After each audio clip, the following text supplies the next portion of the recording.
Good evening and thanks for joining us on Nationwide today. I'm Elizabeth Omori. Thanks so much for joining us. Senate has received executive communication from President Muhammadu Buhari requesting the consideration of the proceeds of Crime Bill 2020. The bill seeks to reinforce Nigeria's fight against corruption by strengthening the role of anti-corruption agencies and ensure transparency and accountability in the management of proceeds of crime. The President also requested the confirmation of Professor Mohammed Sani from Katsina State, Loretta Onenchie, Delta, Professor Kunle Ajayi Ekiti, and Saidu Ahmed from Jigawa State as commissioners of the Independent National Electoral Commission. He also sought the confirmation of Ifeanyi Kamelu from Southeast, Mohammed Bizi, Northeast, and Professor Abubakar Ismail from Northwest as executive directors of the Federal Road Maintenance Agency. Meanwhile, the Senate has confirmed the appointment of 8 nominees as justices of the Supreme Court of Nigeria. They are Lawa Garba, Northwest, Helen Ogunmiji, Southwest, Abdul Aboki, Northwest, Ibrahim Saulawa, Northwest, Adamu Jaro, Northeast, Samuel Oseji, South-South, Tijani Abubakar, Northeast, and Emmanuel Agim from South-South. Meanwhile, the House of Representatives has commenced debate on the general principles of the 2021 appropriation bill presented by the President last Thursday before a joint session. House members are optimistic that the proposed 13.808 trillion naira, a significant part of which is allocated to capital expenditure, will fast-track economic growth, which was slowed down by the pandemic in 2020 the world over. The lawmakers commended allocations to critical areas towards infrastructural development and social investment programs for youth employment. The Speaker, Femi Gbajabiamila, says the House will consider penalties on agencies that flout provisions of the appropriation bill. A 21-member inter-ministerial task team that will compile and produce a compendium on public service reforms in Nigeria has been inaugurated. The compendium is to provide a summary of key public service initiatives that have been implemented under the President Muhammadu Buhari-led administration from 2018 to 2020. Adebola Brookston-Sunday reports. The Bureau is established to initiate, coordinate and ensure full implementation of public service reforms in Nigeria. The Bureau has so far produced 2 editions of the compendium for 1999 to 2014 and 2015 to 2017. For the Director General Dasuki Ibrahim Arabi, the production will not only serve as a reference material but also as a compass that will provide helpful direction for future reform initiatives. The members of this IMTT were carefully chosen based on their wealth of experience, and I have no doubt that we will carry out the assignment with all diligence, passion, and commitment in the interest of our fatherland.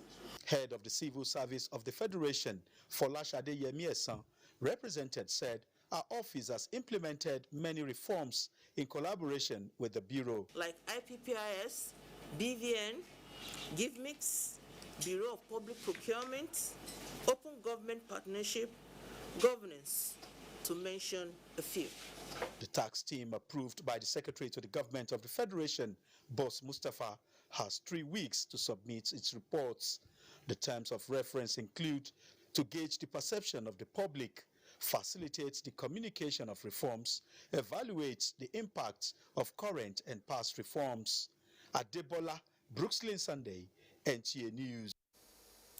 The Independent National Electoral Commission, INEC, has presented certificates of return to the winners of the October 10 governorship election in Ondo State, Governor Oluwarotimi Akeredolu and the Deputy Governor, Lucky Ayedatiwa. The presentation was carried out in the presence of APC leadership and other stakeholders. Abiola Areyo reports. National Commissioner in charge of Lagos, Ogun and Ondo States, Dr. Adekunle Ogummola, presided over the presentation of certificates of return to Governor Oluwarotimi Akeredolu and the Deputy Governor-elect, Lucky Ayedatiwa.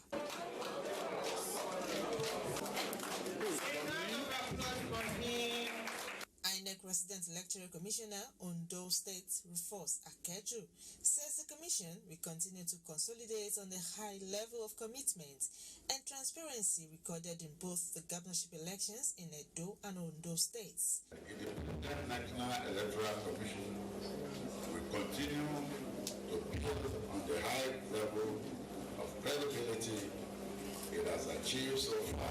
The governor, Oluwarotimi Akeredolu, said his re-election was made possible by the people of the state who decided to renew the mandate given in 2016 due to the confidence they reposed in him. The victory is of the people of the state. And I want to pray to the people of the state that the trust of those of us will continue to do our best to serve them in the way that they are supposed to serve. APC chieftains in the state and other party supporters were on ground to witness the presentation. In Akure, Abiola Rio, NTA News. This is Nationwide on NTA. Lagos is our first port of call, and Dotun Oguyemi will be our guide. Hello, Dotun.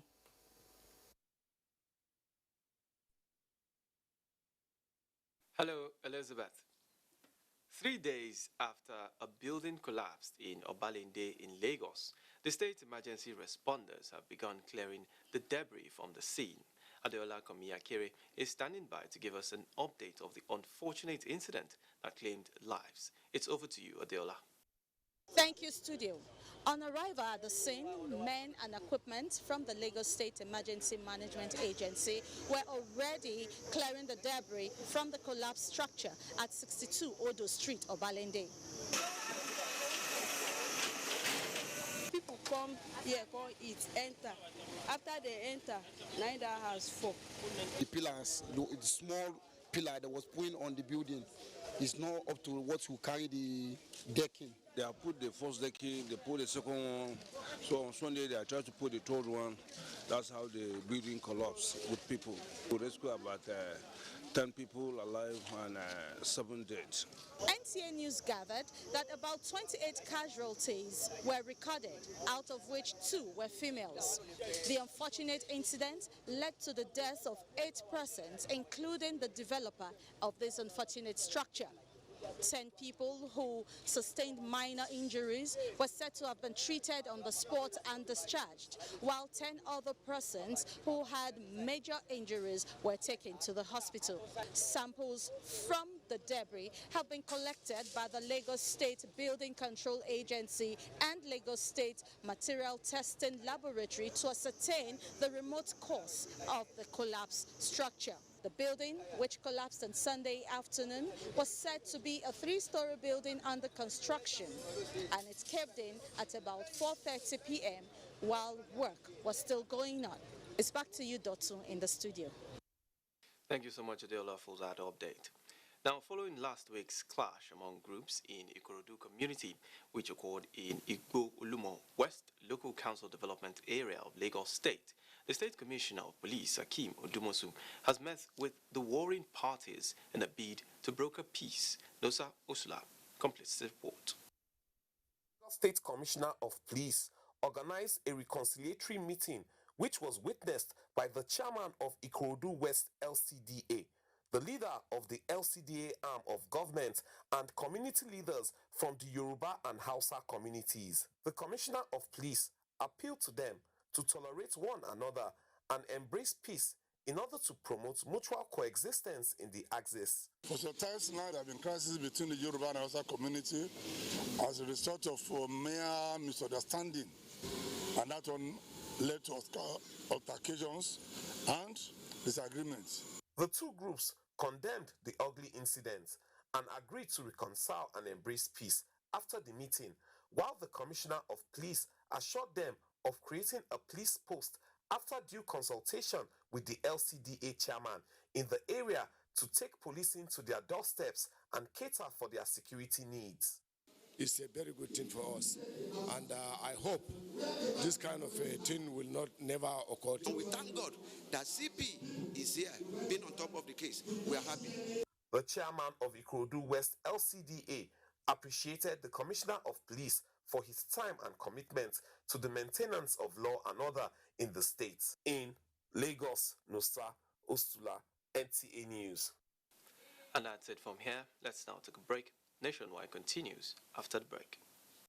It's who applied for admission into Ahmadu Bello University NTA TV College Degree Program in Mass Communication for 2020-2021 academic session are invited to a post-UTME and direct entry screening exercise scheduled as follows. Date, 15th to 17th October 2020. Venue, NTA TV College premises, Rayfield, Jos. Time, 9 a.m. daily. Screening fee, 2,000 naira, paid through the remitter platform in any commercial bank in favor of NTA TV College, Jos. Eligible candidates are those who indicated NTA TV College as their first choice and scored 180 and above in the 2020 UTME examination. Candidates are expected to come along with the originals of their O-level certificates, JAMB slips, birth certificates, indigenship certificate and proof of payment. Direct entry candidates are expected to come along with their original diploma certificates, A-level results in addition to the other credentials mentioned above. Shortlisted candidates without O-level results will not be cleared by JAMB. Therefore, all candidates are advised to visit any JAMB office or accredited CBT center nearest to them to upload their O-level results. Wearing a face mask is compulsory for admittance into the college premises, in addition to strict observance of other COVID-19 safety protocols. Announcer, Registrar.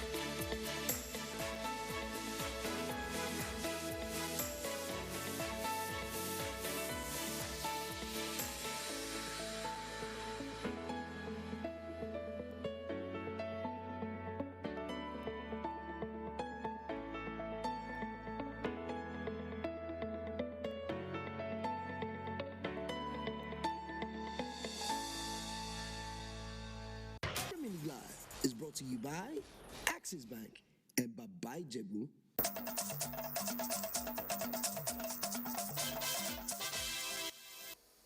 Thanks for staying with us. Security experts are worried for Nigerians expressing an upsurge of criminal activities now that a special anti-robbery squad unit of police has been dissolved. This was while discussing disbandment of SAS. Matters arising on NTA's Good Morning Nigeria. Ekemini Williams has details. Of the police has been the story on every media platform for some weeks now, which was fueled by a wave of shared experiences and online footages of human rights violation and brutality. Speaking in Good Morning Nigeria, these security experts agree with government's decision to dissolve the SAS unit. However, the call for an immediate action to wage a possible upsurge of crimes. We need some kind of a strike force to continue the work of SAS, because my fear is that we're going to see an uptick in these violent crimes in the short period while we are trying to get our act together. They decried poor funding and corrupt recruitment modalities as major setbacks of the police force and suggested ways to revitalize the system. We must go back to regular police, and units must be only technical unit to the regular police structure. People should go to those units on tour of duty, either for 2 or 3 years, and they return to regular police. And I think that is very important, because it allows you to select the best, to go to those places, rather than people seeing it as where to live the rest of their life extorting money. When you see them on the street checking phones, checking laptops, it's a means of extortion. We've had complaints of them taking you to ATMs, getting you to withdraw cash from the ATMs. So what are we talking about here? Funding is a challenge. Funding needs to be addressed. Even members of the public do not help matters. Over a land matter, they will say they want SAS to investigate. SAS traditionally is not supposed to investigate any matter. These are some of the issues which the police trust fund will address, which of course the federal governments are addressing initially. It's just this one will give the necessary tonic for the IG to hit the ground running together with the chairman of police trust fund, that retired IG Suleiman Abba, to see that the rightful thing is done for the police. We need to get metrics-led policing in Nigeria. We have to get crime data the police, part of what I called for in my release today is that the police must twice in a year release crime statistics such that we now have an objective basis for measuring their performance. It's not enough to be anecdotal, or it's not enough to just say, oh, it's good or it's bad based on whether my brother is IG or not. Protesters have been implored to lay down their arms and exercise patience with government to fulfill their desires and aspirations. Experts advise citizens to practice greater compliance with law and order to avoid being exploited at any point in time. In Abuja, Ekemini Williams, NTA News.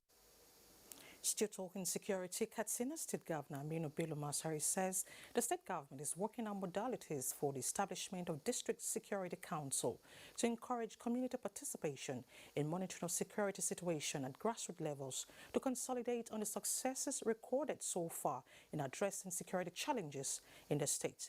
The governor made the remark at the opening of a two-day security awareness workshop in Katsina. Howell Halir reports.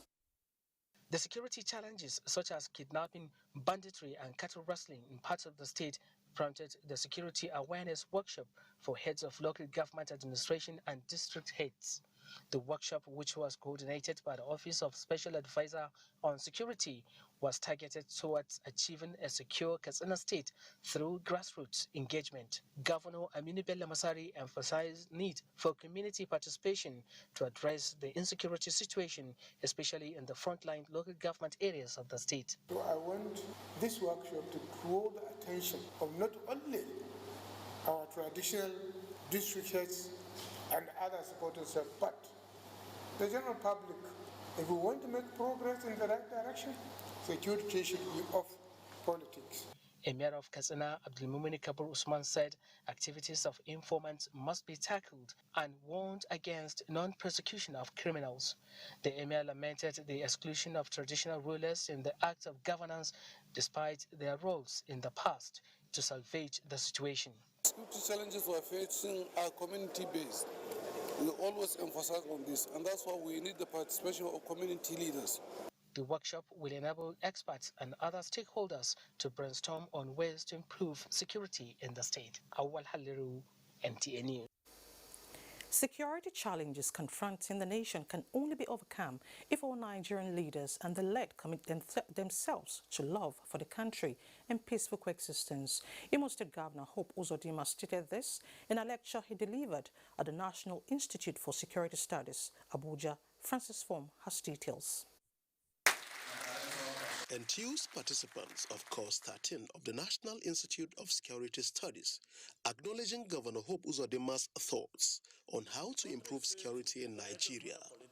The governor, who listed high illiteracy, unemployment, poverty, dispute over land and other resources, national disasters and corruption as factors contributing to insecurity, suggested good and incorruptible governance as recipe to addressing the challenges.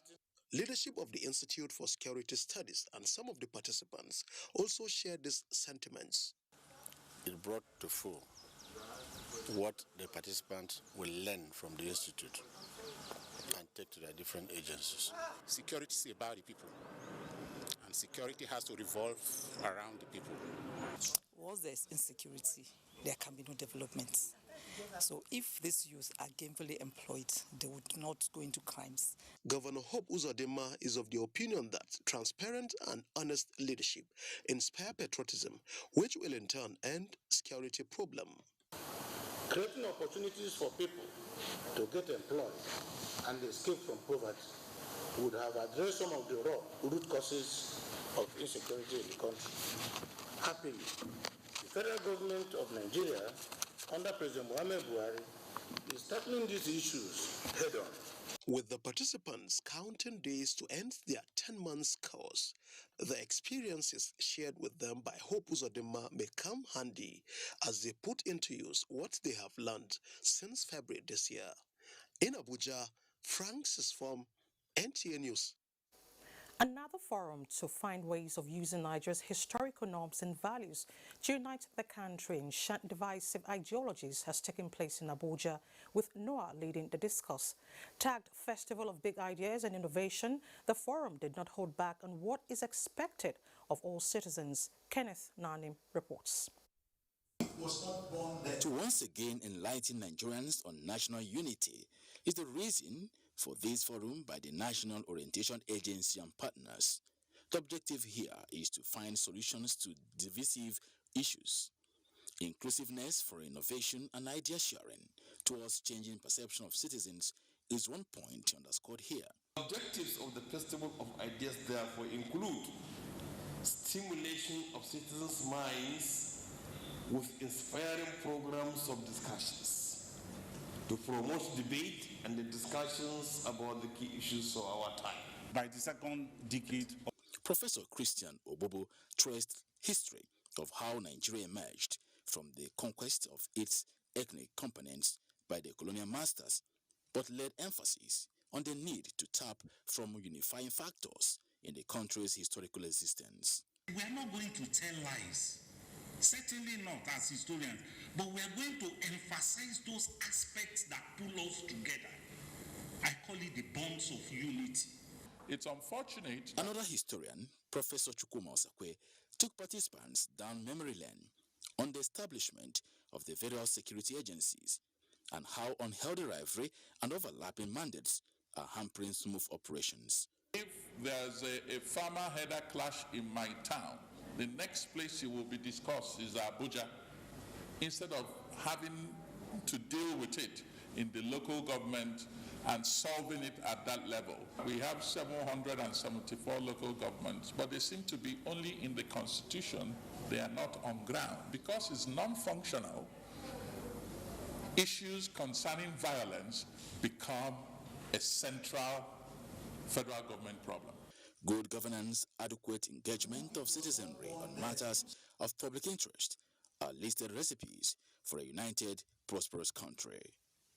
Kenneth Nanim, NTA News. And for more reports on Nationwide, let's join Amina in our Kaduna studio for more reports. Nice to see you, Amina. Elizabeth, welcome to Kaduna. More security personnel have been deployed to Kade and Kidendang communities in Giwa local government area of Kaduna State following Saturday night attack by bandits that led to loss of lives and property in the area. Muhammad Umar Ajingi reports.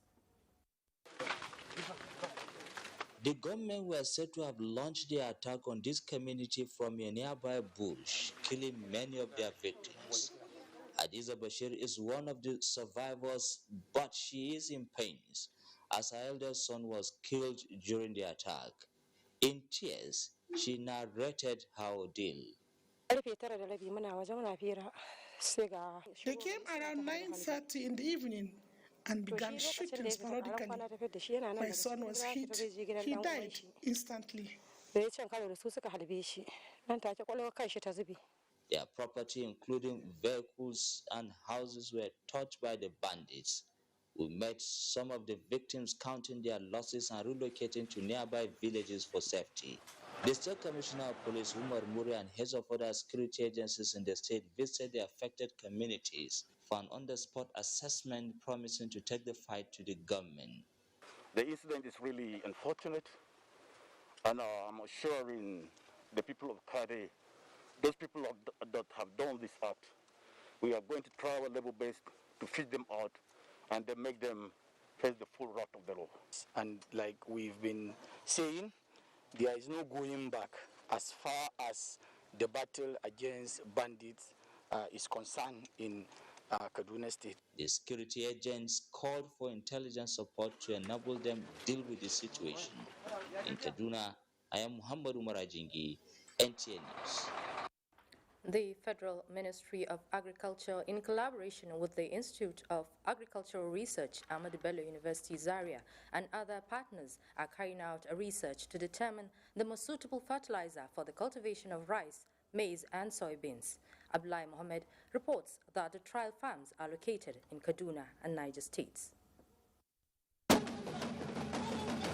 It's a local drum dedicated to the farmers, and here it is bitten to celebrate the remarkable successes recorded by agricultural scientists who have made a breakthrough in the determination of the most suitable fertilizer for each of the crop, maize, rice, and soybeans. This is against the usual practice where varieties of fertilizers are applied.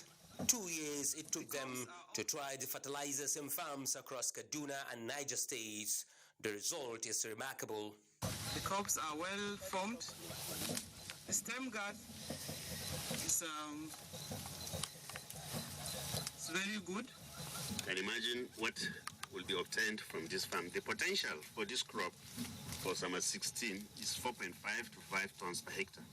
Advising for any fertilizer pumping under Capstar, if my colleague adjusts his cost down, for him to produce those blends that we have seen to be suitable for our crops in Kaduna State. The researchers carried along agricultural extension workers who were facilitated by the Kaduna State Agricultural Development Agency, KADA, and are expected to take the message to the farmers.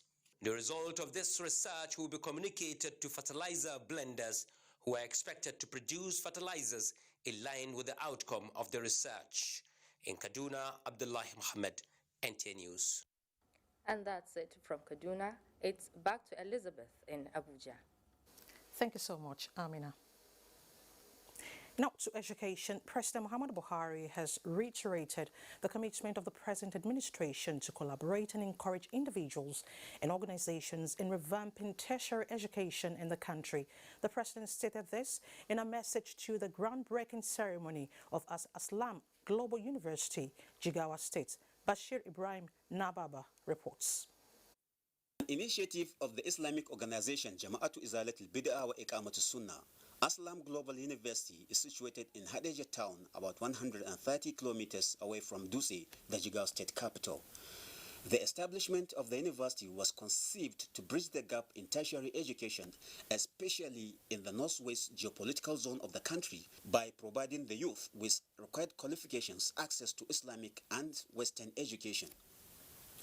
Laying the foundation of the university, the Sultan of Sokoto and President General, Nigerian Supreme Council for Islamic Affairs, Muhammad Saad Abubakar, urges the university authority to make admissions into the institution open to all, not a particular religious sect or section of the society, in line with global best practices. President Muhammadu Buhari, represented by the Minister of Communications and Digital Economy, Dr. Ali Pantami, pledges to support construction of the university for its smooth takeoff. Mr. President has appreciated this, and he also directed me to inform the leadership that you will be part and parcel of this project, inshallah, from beginning to the end of the project. The national chairman, Jama'atu Izalatul Bid'ah wa Iqamatus Sunnah, Sheikh Abdullahi Balalo, maintains that the university is not limited to the Muslim community, but candidates who meet standards set by the institution's management and tertiary education regulatory bodies. This is a university that will go and stay as a university that can give a good tarbiyah, good upbringing. Apart from other supports, the donation of 115 hectares of land by Jigawa State government plays a vital role in the execution of the project in Hadejia. From Dutse, Bashir Ibrahim Nababa, NTA News. Now, government will continue to be responsive and ensure provision of all that is required to make academic environments safe and conducive for teaching and learning. This is the position of the Minister of State Education at a meeting with Academic Staff Union of Polytechnics, ASUP, that has been on strike since March 2020.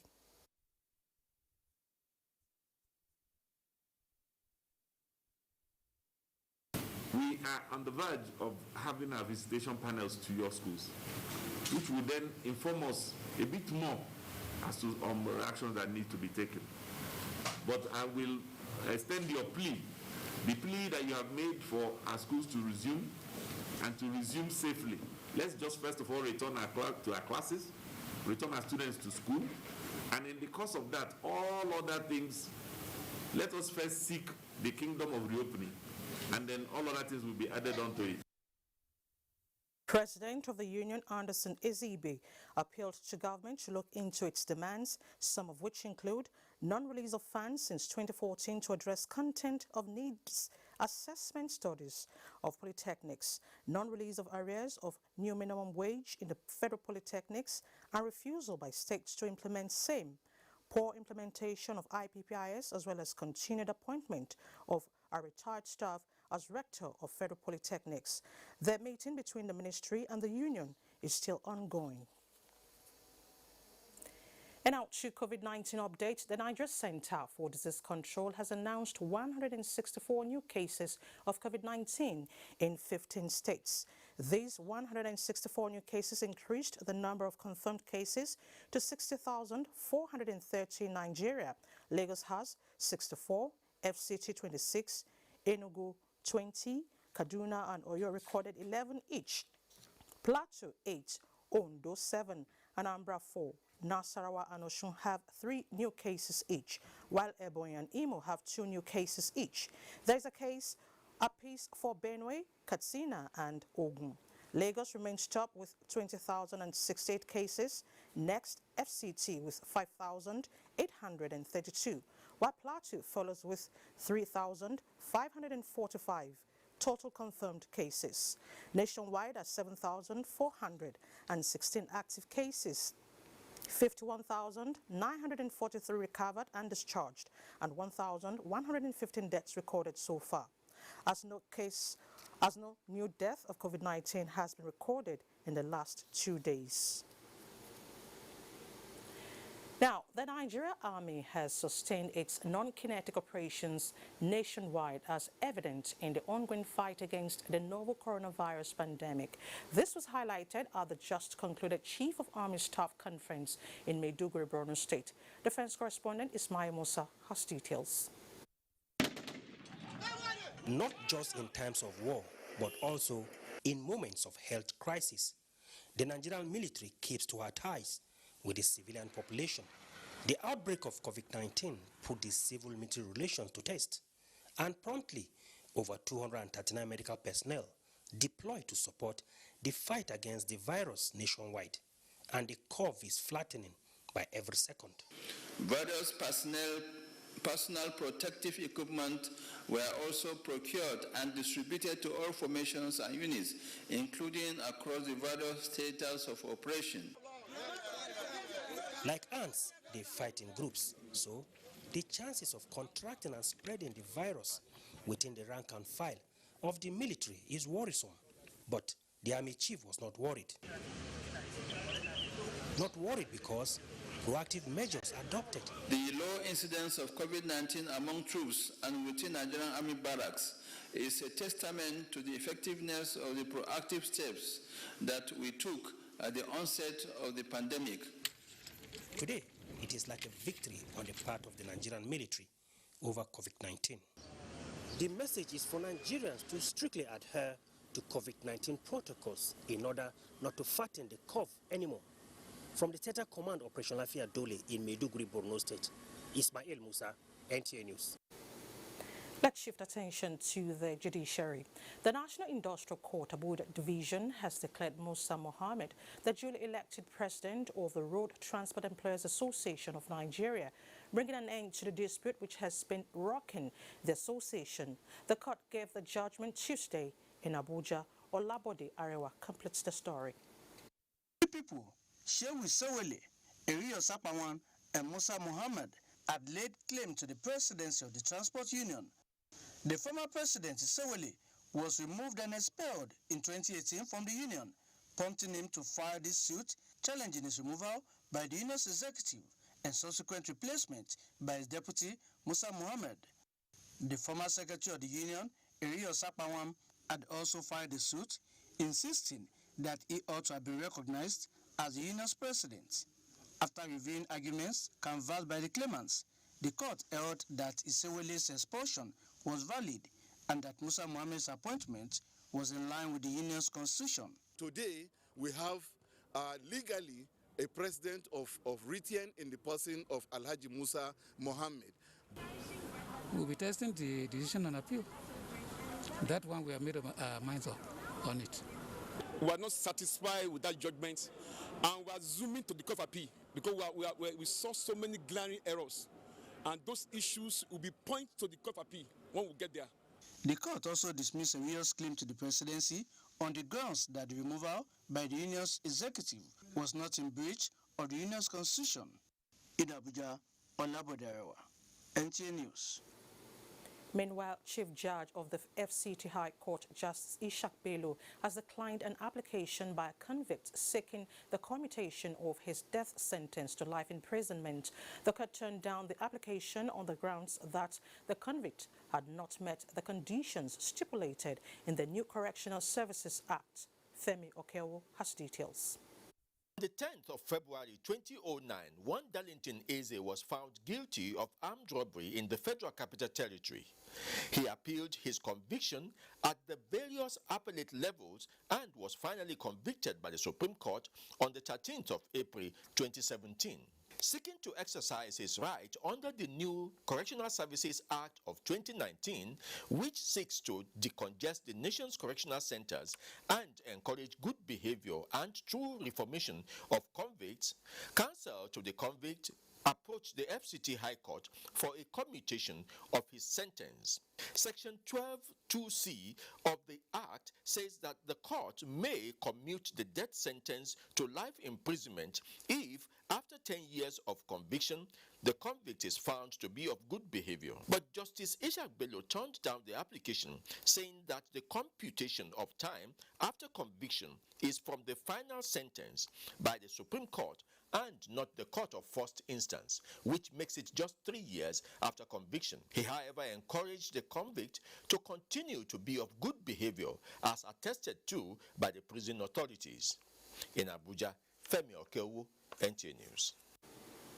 Time to head to Port Harcourt, where Jenny is standing by with some reports for us. Hello, Jenny.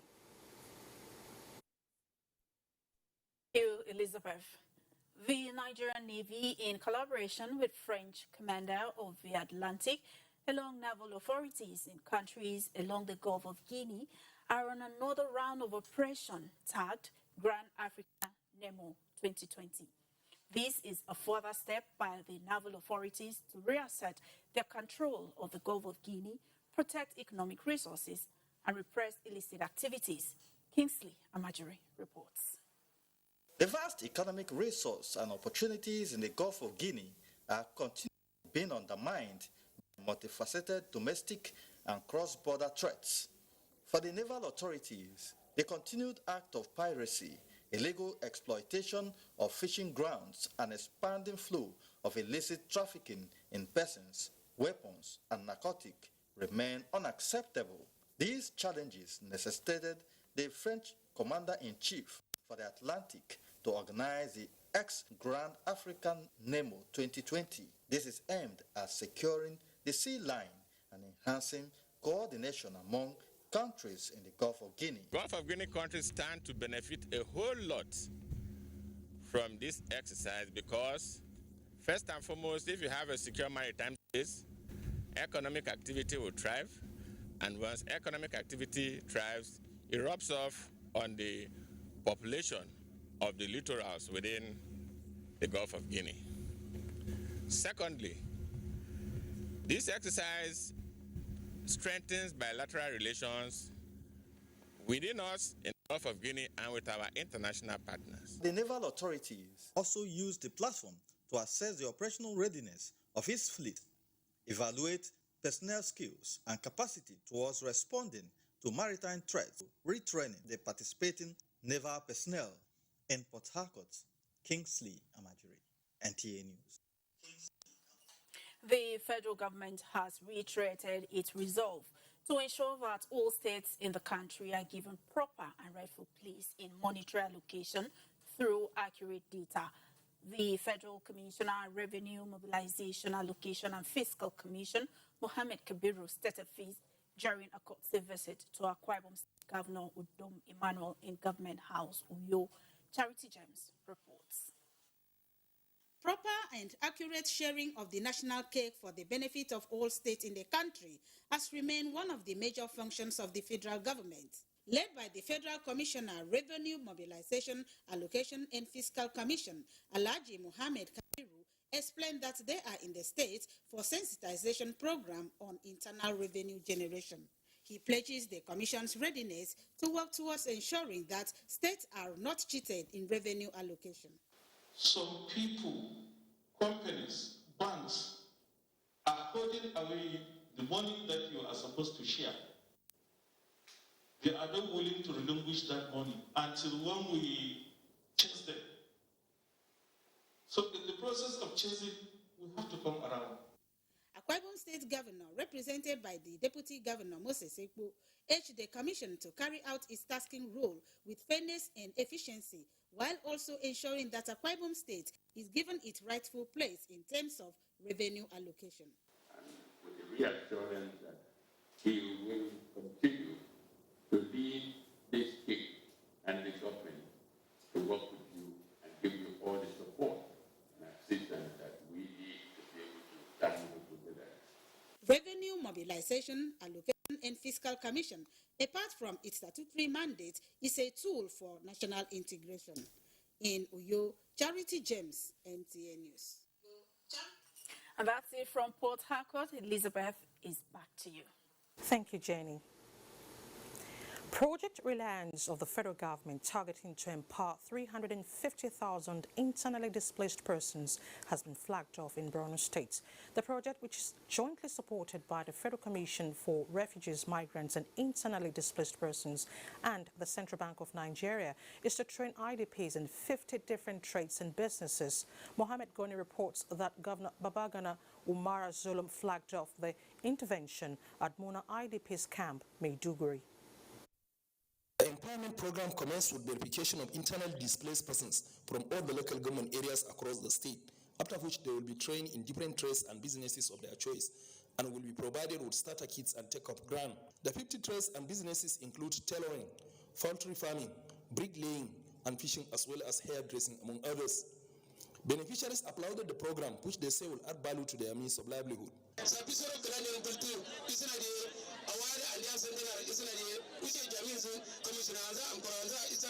Governor Bagana Umar said the program could not have come at a better time than now, as the state government is committed to returning the IDPs to their ancestral home or to a safe location to enable them recover their means of livelihood.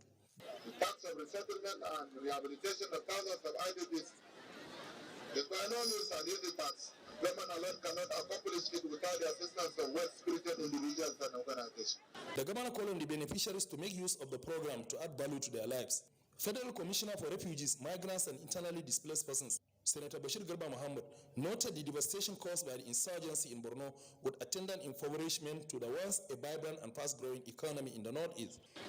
Our focus on ensuring a strong, lasting solution to the issue of accessible livelihoods was born out of Mr. President's desire that the government alleviates the long suffering faced by vulnerable people in Nigeria. Representatives of the CBN Governor, Anthony Ikechukwu, assured continued support of the CBN towards success of the program. Shehu Borno Abubakar Ibn Umar Garba El Kanemi appreciated the Commission and the CBN for the intervention, but however appealed for more support as the state has suffered a lot due to insurgency. Commissioner for Higher Education, Science, Technology and Innovation, Dr. Babagana Mustafa, said the intervention program, which is meant to empower the persons of concern across the 27 local government area, is in line with Governor Zulum's passion and commitment to improve the lives of the citizenry.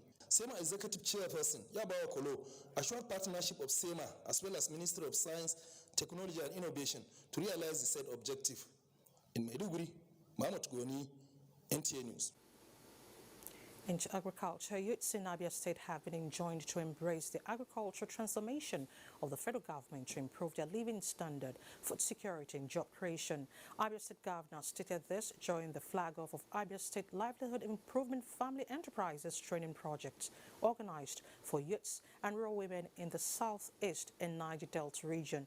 Chinyere Okole captured the event.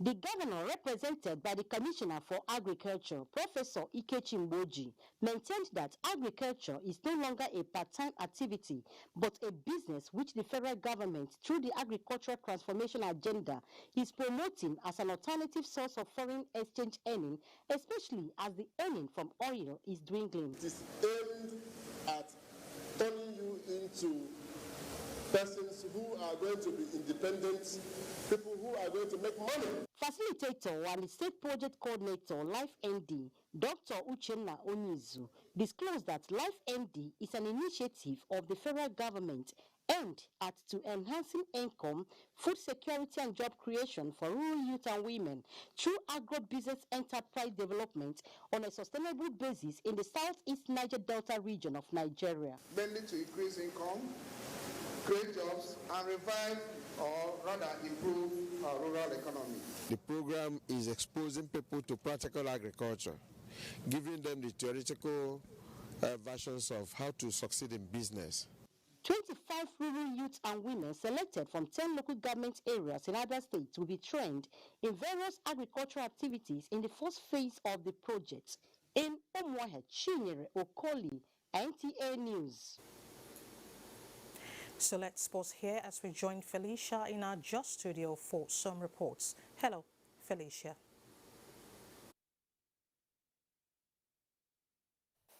Hello, Elizabeth. Glad to have you join us in JOS. To ensure the conditional cash transfer CCT program of the Social Investment Program continue to achieve its maximum trained in JOS on saving groups mobilization. Ekemeren Kaneng Ladoja has details. The conditional cash transfer is a program that focuses on the poor and vulnerable households in Nigeria, with one of the major activities of the program being the transfer of 5,000 naira per month to beneficiaries. These 372 facilitators are drawn from the different wards of the 17 local governments of Plateau State on a 5-day training on savings group mobilization to kit them with the necessary know-how on how their beneficiaries can make judicious use of their monthly allowances. You are on board to add value, not to yourself alone, but to the community where our beneficiaries are. Just giving them 5,000 naira every month, which is disbursed by monthly 10,000 naira, alone is not enough to pull them out of poverty.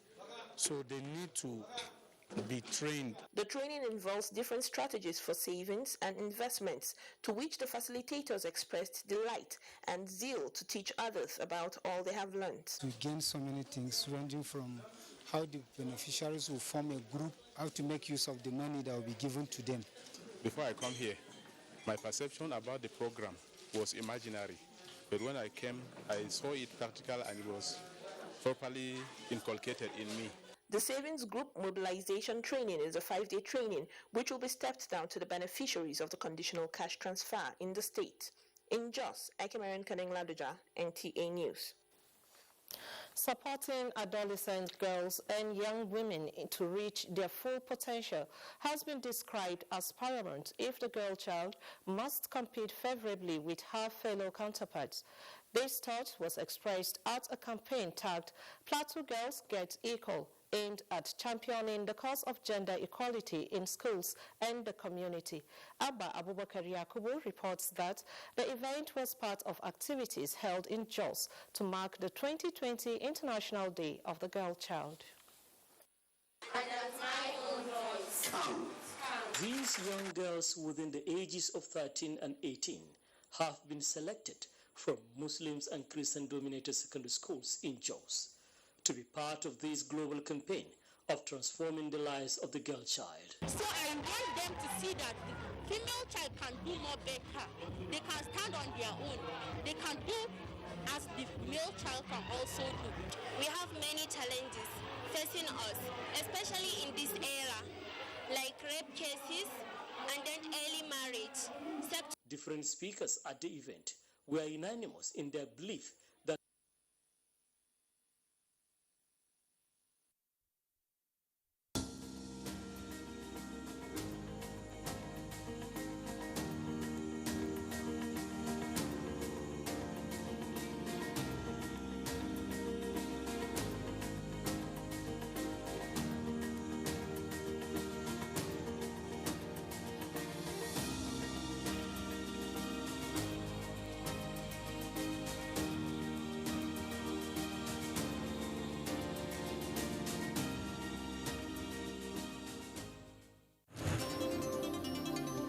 NTA News 24.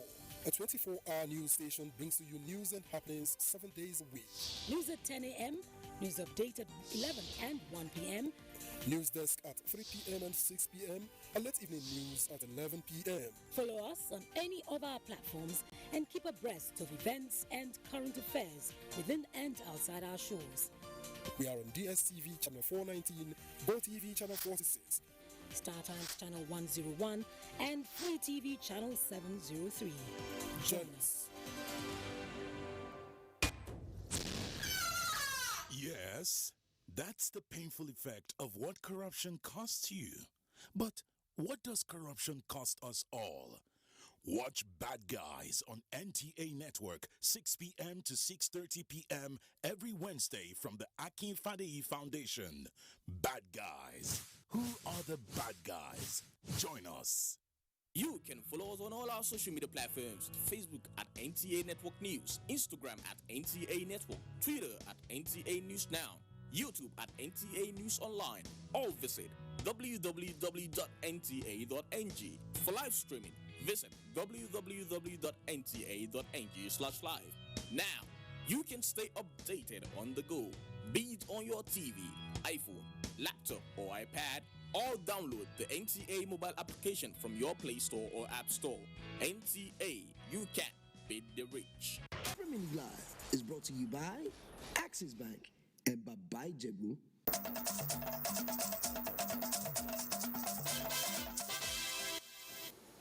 Thanks for staying with us. We do sincerely apologize for the hitch experienced in our Jos Network Center. Do bear with us. Talking sports now, Cristiano Ronaldo tests positive for COVID-19 and has left the Portugal squad to self-isolate. Bade Adeleye has more on sports updates.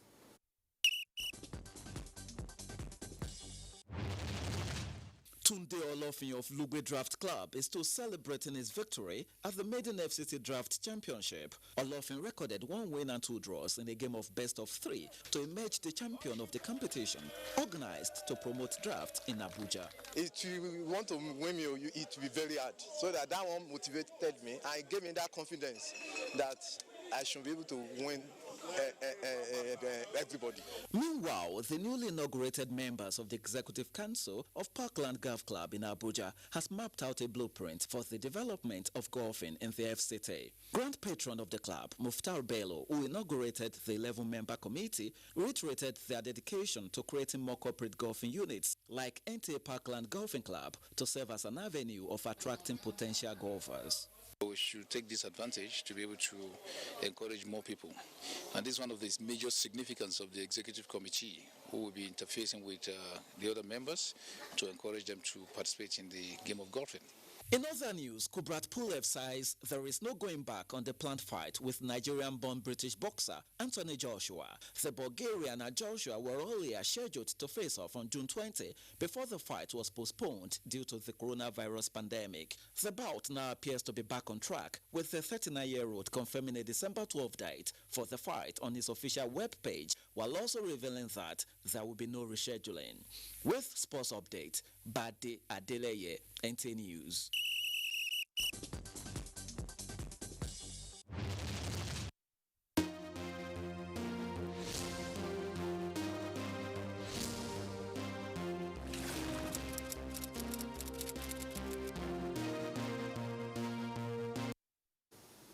And that's Nationwide today. Thank you so much for being a part of it. Good evening.